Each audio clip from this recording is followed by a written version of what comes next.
Welcome to this week's edition of Leading with Confidence.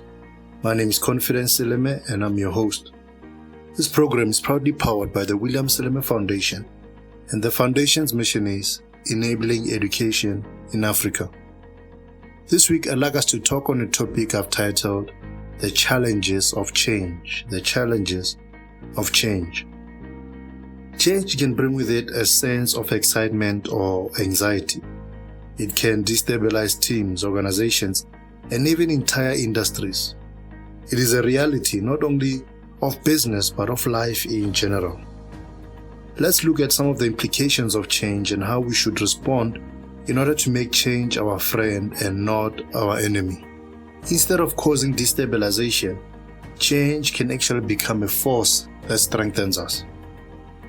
As time goes, change comes. Change is time's twin because time affects change. In 20 years' time, you'll still be yourself, but you'll have more wrinkles, perhaps some gray hair, and so forth. If you conduct your life in a wise manner, the time past will have brought about growth in your knowledge, influence, and wealth. Time is always moving, and as time moves, know that change is always coming. Even the things that are not alive are affected by time and change. Buildings and other structures can over time dilapidate. That's why you have renovations to renew and refurbish such structures. It is an attempt to reverse the adverse effects that time has had on those structures. If you can stop time, you can stop change. But if you can't stop time, it's best you prepare for change. Better yet, you should willingly and proactively instigate necessary changes. Resistance and persistence. When an organization or team is undergoing change, you may encounter some resistance to that change. That's because it's often a lot more comfortable to retain the status quo and keep things as they are than it is to change. But those who are unwilling to change are often forced by circumstances to change. For the sake of your organization's future, you have to work through and push through the resistance and persist. Keep making the necessary changes, otherwise your organization will remain stagnant and will not be able to compete effectively. Whether those changes include diversifying your personnel, increasing or decreasing your offerings, adding a greater degree of technology, and so forth. If there's a change that needs to happen, make that change. Taking charge of change. Change is one of the major causes of conflict within organizations. It is also something that is bound to happen because change is part of life. We have to be able to take charge of change. Change is inevitable, but you can control what you do about it when it happens. Do you let the change steer you, or do you take hold of the steering wheel and begin controlling the direction and destiny of the change? Taking charge of the change also means predicting change and seeing it whilst it is afar off, and then taking steps to make sure that by the time it arrives, you'll have prepared adequately for it. Taking charge of change means not going into a state of panic as the change takes place, but rather a state of poise and control. It means taking charge of your emotions and not allowing them to rule and dominate you. When people don't take charge of their emotions during periods of change, then change quickly turns into crisis. People can become hysterical and alarmed, and things can spiral out of control. Keeping calm keeps things from reaching a state of crisis and chaos. Internal changes. There are many types of changes that can affect an organization. Internally, there can be structural changes in management and leadership. There can be physical relocations of offices. There can be retrenchment or restructuring of duties. There can also be a redesign of the corporate identity or a redesign of office layouts and so forth. Perhaps there are changes in the policies and systems of the organization. Let's look at these possible internal changes in more detail. A. Changes in management and leadership. When there are management and leadership changes in an organization, it can cause major upheaval, friction, and conflict. People can become very uneasy because they were used to working with the previous manager, and now they have to get used to working with a new one. Oftentimes, new managers and leaders are eager to make an impact or have their presence felt, and so they often want to effect changes within the organization to either spark progress or to have their stamp on things. They may want to fire some of their current people and onboard new people whom they believe will help them achieve, their vision for the organization. The relationship between leaders and the teams they are designated to lead is vital for the efficient and effective functioning of organizations. When new leadership takes over, new relationships have to be developed. The leader may have expectations of the team which they may not be able to meet, and the team may have expectations of the leader which the leader isn't able to meet. It can be a delicate time in the life of the organization. B. Physical relocation of offices. Physical relocation of the offices can be a distressing thing for some of the people within the organization. Invariably, the change will mean that the offices are now closer to home for some and further from home for others. Some may be using public transport to get to work, and for them, they may have an added inconvenience and financial burden. For those whose transport costs will rise as a result of the relocation, it is wise to assist them by covering their financial difference so that they do not feel overly stressed by the change. Many years back, I worked at an organization that was forced to move from its offices because a big multinational was taking over the entire office block. Obviously, this wasn't a planned relocation, but I was impressed at how the leadership handled the situation. They saw it as an opportunity and they went in search of bigger and better premises. The new offices were situated in an even more upmarket area. It turned out that the bigger offices were more a necessity because the organization eventually grew to a point where it was almost double its original size. C. Retrenchment or restructuring of duties. The very same organization that eventually grew to become double in size went through a process of retrenchment some months before the growth and expansion happened. It was a stressful time for everybody in the organization, and people were extremely uneasy. Each staff member was called in for interviews where they were informed of the process, but nobody was sure about what would happen. When it was announced as to who would be retrenched, one particular staff member who had only been hired 2 months earlier went to the CEO's office to confront her about the whole ordeal. He was livid and wanted to find out why she had hired him, knowing that the organization wasn't in a stable financial position. The atmosphere within the organization wasn't pleasant at all, but after some time the dust settled and some balance and stability was regained. The growth that occurred afterwards was spurred on by the signing on of a new client who had big budgets and he desired to create great work. The CEO decided to bring a new creative director on board who would head up the creative department. The issue was that there was already a creative director at the agency, and the change meant that there would now be a restructuring of duties and he would be reporting to the new creative director. He resigned soon after. I had worked closely with him in the organization, and before leaving, he told me that there wasn't any room for him in the organization anymore. He felt that it was time for him to leave, and it turned out to be the right decision because he went on to start his own agency and became a success. He had been thinking about starting his own agency, but he had put it off for a very long time, and now change had come and it was forcing him to change and stop procrastinating. If you don't change in time and out of your own accord, life will often create a situation that forces you to change. There's another former colleague of mine who was possibly removed from the organization, and just 8 months later, he was flying to England, Liverpool, as the head of his own PR agency, which he had been running on the side for some time. The change that life brought upon him literally made him soar to greater heights. D. Redesign of the corporate identity and office layout. Sometimes organizations go through changes in the look and design of the organization, perhaps a new logo and corporate identity. Even the office layout may be changed for ergonomic reasons or in an effort to increase efficiency. Or maybe it may just be an attempt to improve the aesthetics. Cosmetic changes can have an impact on the mood or morale within the organization. They can enhance the appeal and visual impact of the organization and even change the way that the external environment perceives it. Internally though, you should not seek to fix deep-rooted issues with cosmetic changes.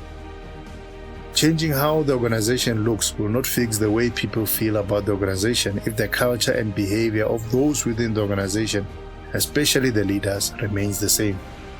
Redesigning the corporate identity and office layout will not cure the organization of a cancerous culture. Culture interventions and long-term cultural transformation strategies are needed in order to remedy the issues that reside at the deeper levels. E. Changes in the internal policies and systems. It may be decided that changes in the internal policies and systems need to be effected, perhaps as an attempt to increase productivity or to streamline functions. Such changes must be thoroughly and adequately communicated and understood. The reasons for these changes and the benefits of the changes must also be explained so that there is a wide buy-in and adherence. Some of these such changes may require that people undergo training. For example, if there is a new software program which the organization will be using, perhaps for the capturing of timesheets, or maybe there's a new way of managing the supply chain, payments and so forth. If you don't train people with regards to such changes, then you can't fault them for not adhering. Now let's discuss external changes. Externally, there may be industry-wide amendments to the legislature, or there may be downswings or upswings in the economy. There may be changes taking place in terms of technological advancements, or perhaps the political landscape is changing. All these and other external factors can affect the normal or regular way that the organization operates. Let's look at these possible external changes in more detail. A. Industry-wide amendments to legislation. Sometimes laws are passed that have a huge impact on how an entire industry operates. One such example is the ban on cigarette advertising, which affected the way that the tobacco industry marketed their products. Legal restrictions prevented them from putting out those big TV ads, billboards, or radio spots promoting their products, and they had to find other ways of promoting and marketing or advertising. Imagine working in the marketing department of a cigarette brand, and suddenly you could no longer brief your advertising agency to come up with big, exciting ads which would prompt people to purchase your brand. Your whole strategy would need to change, and if you lack the flexibility to change and adapt, you'd soon be out of a job. Oftentimes, change demands that we tap into higher dimensions of our creativity in order to solve the challenges that the change has brought about. B. Downswings or upswings in the economy.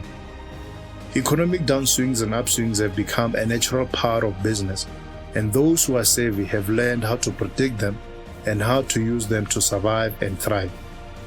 In economic downswings, when things seem slow and sluggard, businesses can be hit so hard that they are forced to close down, especially smaller enterprises which do not have the financial muscle to withstand such hits.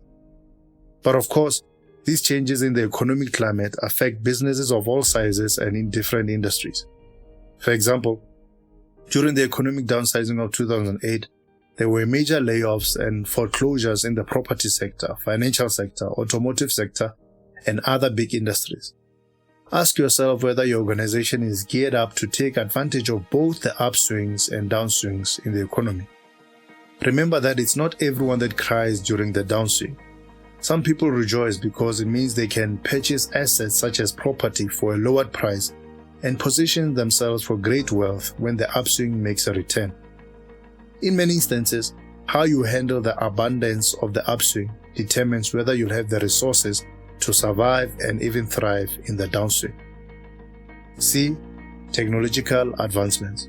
Technological advancements and changes in the tech innovation space have become a norm, and such advancements have rattled many industries. These advancements have caused brands such as Nokia to lose share of market and share of mind. Other brands such as Samsung, Huawei, and Apple not only adapted to changes in the sector, they have resolved to instigate change and lead the smartphone revolution. Technological advancements have also caused the shutdown of industry giants such as Kodak, which led the photo industry for many years. What's interesting about Kodak is that in 1975, an electrical engineer at Kodak, Steven Sesson, invented the digital camera, and 3 years later, their company received a patent for it.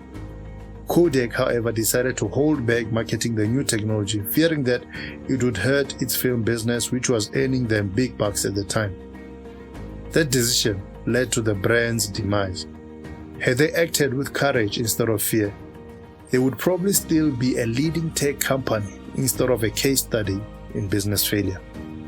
Some years back, there was news of metered taxi owners clashing with Uber drivers because they were taking away their customers. The fact is that the transport space underwent a tech transformation, and the gatekeepers of that industry were not agile enough or forward-thinking enough, and they were hit by the wave. You cannot stop such advancements.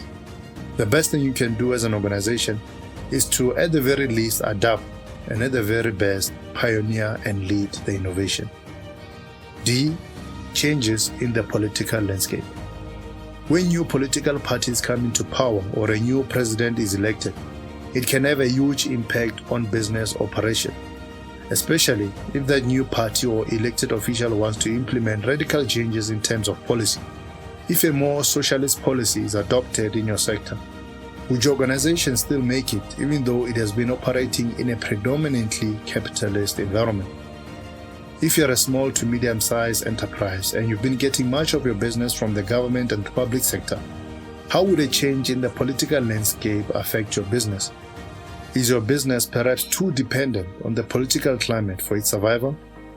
Political instability undermines the economic potential of many countries, and businesses operating in countries where there isn't political stability tend to fare far worse off than those whose political structures are steady. Like many other types of change, political change makes people feel uneasy and uncomfortable because they are not sure what lies ahead.